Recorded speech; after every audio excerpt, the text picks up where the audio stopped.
गुजरात के पूर्व मुख्यमंत्री शंकर सिंह वाघेला का बयान चर्चाओं का विषय बन गया है। शंकर सिंह वाघेला ने मौजूदा समय के प्रधानमंत्री नरेंद्र मोदी को लेकर जो बयान दिया है, उस बयान से बहुत सारे मतलब निकाले जा रहे हैं। उस बयान से ये भी मतलब निकाले जा रहे हैं कि क्या शंकर सिंह वाघेला जैसे लोग अगर होते पार्टी के अंदर तो वो यहां तक मोदी जी को पहुंचने नहीं देते।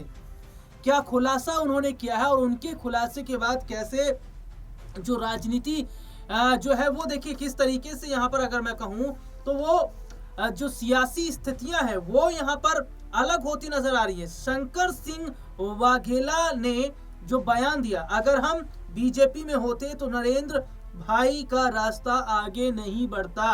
शंकर सिंह वाघेला ने बोला हम सेल्फ रिस्पेक्ट वाले लोग हैं। देखिए, गुजरात के पूर्व मुख्यमंत्री शंकर सिंह वाघेला ने एक बड़ा बयान दिया। 85 साल के वाघेला ने एक इंटरव्यू में कहा, अगर हम बीजेपी में होते तो शायद प्रधानमंत्री नरेंद्र मोदी का जो रास्ता है वो आगे नहीं बढ़ता। प्रधानमंत्री नरेंद्र मोदी इतने आगे नहीं बढ़ पाते, वो प्रधानमंत्री की गद्दी तक नहीं पहुंच पाते अगर हम पार्टी के अंदर रहते। ऐसा क्यों कहा उन्होंने? और क्या बीजेपी के अंदर ऐसे बहुत से और लोग हैं जो वाकई ये नहीं चाहते कि प्रधानमंत्री नरेंद्र मोदी 2029 का जो चुनाव है वो भी लड़ें, वो आगे भी प्रधानमंत्री का पद संभालें? क्योंकि इस वक्त जो दिख रहा है वो नहीं है जो दिखाई नहीं दे रहा है। देखिए, वाघेला ने यह कहने की कोशिश की कि शायद वह मुख्यमंत्री और फिर प्रधानमंत्री नहीं बनते। शंकर सिंह वाघेला ने 1995 में बीजेपी से बगावत कर दी थी। वह 47 विधायकों को लेकर उन्होंने दबाव बनाया था। बाद में वह कांग्रेस के समर्थन से गुजरात के सीएम बने थे। वाघेला गुजरात के उन नेताओं में है जिन्होंने राष्ट्रीय स्वयंसेवक संघ आरएसएस से सार्वजनिक जीवन की शुरुआत की। आरएसएस से एक बड़ा और जो पुराना नाता है वो शंकर सिंह वाघेला का है। और शंकर सिंह वाघेला जैसे बड़े लीडर, बड़े चेहरे जिनकी एक अलग ही पहचान है गुजरात के अंदर, वो बात अलग है कि बगावत उन्होंने की और बगावत करके पार्टी से वो अलग हो गए। लेकिन इसके पीछे भी एक बड़ी कहानी है, इसके पीछे भी एक बहुत बड़ा किस्सा है जो मैं यहां पर बताऊंगा। उससे सुनिएगा कि किस तरीके से उन्होंने बड़ा जो बयान है वो तो दिया और कई खुलासे भी वो कर रहे हैं। एक इंटरव्यू में शंकर सिंह वाघेला ने कहा हम सेल्फ रिस्पेक्ट वाले हैं। वे कह रहे हैं कि राजनीति में अपना अपना सामान गिरवी रखकर राजनीति करने वालों में से हम नहीं है। हम वो नहीं है जो खुद को बेच दे राजनीति के लिए। हम वो नहीं है जो राजनीति में आगे बढ़ने के लिए, समझ रहे ना, मैं उन शब्दों का इस्तेमाल नहीं कर सकता, वो तक करते नजर आए। ये शंकर सिंह वाघेला द्वारा बात कही जा रही है। वाघेला का कहना है कि हमको कुछ चाहिए ही नहीं। वह कह रहे हैं कि हम हमारे लिए आए ही नहीं हैं, हम रियली आम लोगों के लिए पब्लिक लाइफ में आए। वाघेला आगे एक सवाल का जिक्र करके कह रहे हैं, और वो जो आए उसको लेकर आपकी यह बात सही है, अगर हम बीजेपी में होते तो शायद नरेंद्र भाई का रास्ता आगे नहीं बढ़ता। क्योंकि 36 का आंकड़ा शंकर सिंह वाघेला और मौजूदा समय के जो प्रधानमंत्री नरेंद्र मोदी उनके बीच था और बहुत पहले से था। देखिए, शंकर सिंह वाघेला कह रहे हैं वे राजपूत हैं और क्षत्रिय हैं। गलत तरीकों से वे समझौता नहीं करते, वो अपना ईमान नहीं बेचते। लेकिन राजनीति में आने के लिए कुछ लोगों ने अपना ईमान बेच दिया। राजनीति में आगे बढ़ने के लिए कुछ लोगों ने अपना ईमान बेचा। वह कह रहे हैं कि यह उनके डीएनए का प्रॉब्लम है। वाघेला कह रहे हैं चाहे पृथ्वी का स्वर्ग भी मिल जाए तो भी वो रास्ता नहीं अपनाएंगे जो रास्ता और लोगों ने अपनाया। वो इशारों में एक बात कह रहे हैं, खुलकर नहीं कह रहे हैं, लेकिन कहना क्या चाह रहे हैं ये भी आप समझ रहे होंगे। मैं उन चीजों का, मैं बार बार बोला, मैं उन शब्दों का इस्तेमाल नहीं करना चाहता, क्योंकि इन शब्दों का इस्तेमाल मौजूदा समय के प्रधानमंत्री नरेंद्र मोदी के लिए शंकर सिंह वाघेला जो कर रहे हैं।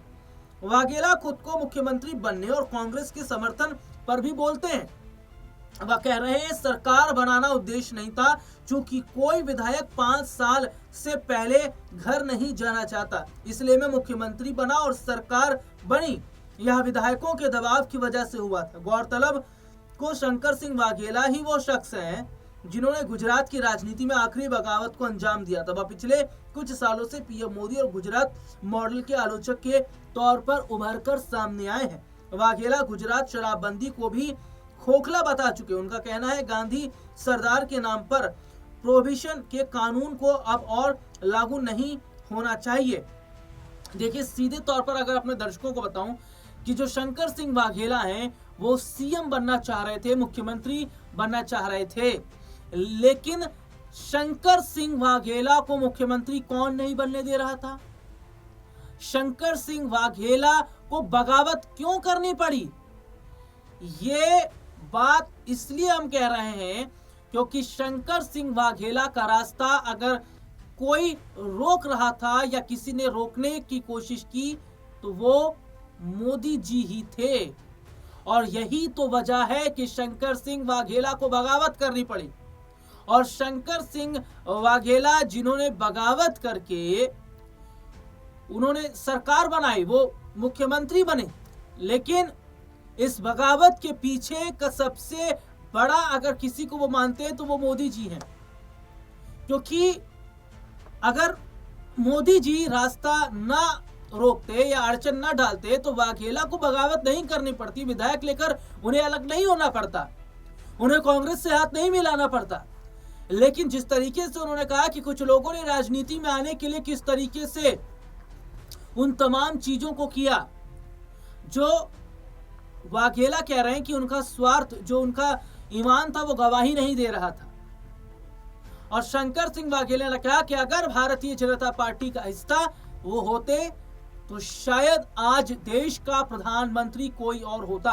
और गौर से सुनिएगा कि अटल जी भी नहीं चाहते थे कि मोदी जी देश के प्रधानमंत्री बने। वो तो काफी मनाया गया अटल जी को। और तो और इस वक्त भी अगर मैं बात करूं तो भारतीय जनता पार्टी के अंदर कई ऐसे बड़े चेहरे हैं जो ये मानते हैं, जिनको ऐसा लगता है कि मोदी जी देश के प्रधानमंत्री नहीं होने चाहिए, उन्हें 2029 का जो चुनाव है वो नहीं लड़ना चाहिए, क्योंकि वो भी लाइन में लग कर बैठे हुए हैं। और देखिए ना किस तरीके से पीएम बनने की होड़ में अब अमित शाह आगे यहाँ पर आते नजर आ रहे हैं। और देखिए, मैं अपने दर्शकों को यहाँ पर थोड़ा बताना चाहूंगा, एक और रिपोर्ट है मेरे पास में कि 21 जुलाई 1940 को जन्मे वाघेला ने राजनीति में लंबी पारी खेली है। उनके प्रधानमंत्री नरेंद्र मोदी से व्यक्तिगत तौर पर अच्छे रिश्ते माने जाते हैं। इसका अंदाजा इस बात से लगाया जा सकता है कि जब दिसंबर 2022 में जब पीएम मोदी की मां हीराबेन का निधन हुआ था, तब अंतिम विदाई के मौके पर पीएम मोदी के साथ शंकर सिंह वाघेला ही मौजूद रहे थे। वाघेला को गुजरात की राजनीति में बापू के नाम से पुकारा जाता। वाघेला जनसंघ के बाद जनता पार्टी और फिर बीजेपी में रहे। उन्होंने कांग्रेस में रहकर भी राजनीति की। इतना ही नहीं, उन्होंने 2 बार अपनी पार्टी भी बनाई। वाघेला पीएम मोदी से मुख्यमंत्री बनने से पहले 23 अक्टूबर 1996 से 27 अक्टूबर 1997 तक गुजरात के सीएम रहे हैं। प्रधानमंत्री नरेंद्र मोदी से उनके अच्छे ताल्लुकात जरूर थे। देखिए, उनसे व्यक्तिगत रिश्ते जो है वो अच्छे हैं, लेकिन जिस तरीके से यहां पर देखा जा रहा है कि मौजूदा समय की जो स्थिति है और जिस तरीके से इन दिनों राजनीति का स्तर इतना खराब हो गया है, या इस तरीके से राजनीति पूरी तरीके से मैली हो गई है, इस पर भी वाघेला भड़कते नजर आए हैं। तो क्या जो 2029 की अगर मैं यहाँ पर बात कर रहा हूं, क्या उस 29 में भी मोदी जी ही प्रधानमंत्री के पद पर रहेंगे, या फिर अमित शाह जो इस कोशिश में है कि वो पीएम गद्दी पर बैठे, वो उनका क्या सपना पूरा हो पाएगा? आगे देखना होगा कि क्या वाकई मोदी जी ही सत्ता में आगे बने रहेंगे या फिर अमित शाह के हाथ कुछ नया मौका लगेगा। हालांकि इस बीच उत्तर प्रदेश के मुख्यमंत्री योगी आदित्यनाथ को लेकर भी चर्चा हो रही है कि आने वाले समय में योगी जी को जो है केंद्र की राजनीति में उतारा जा सकता है। अब देखते हैं, कई सारे सवाल हैं जो खड़े तो हो रहे हैं, लेकिन उनका जवाब तभी मिलेगा जब आखिरी फैसले लिए जाएंगे। फिलहाल इजाजत दीजिए।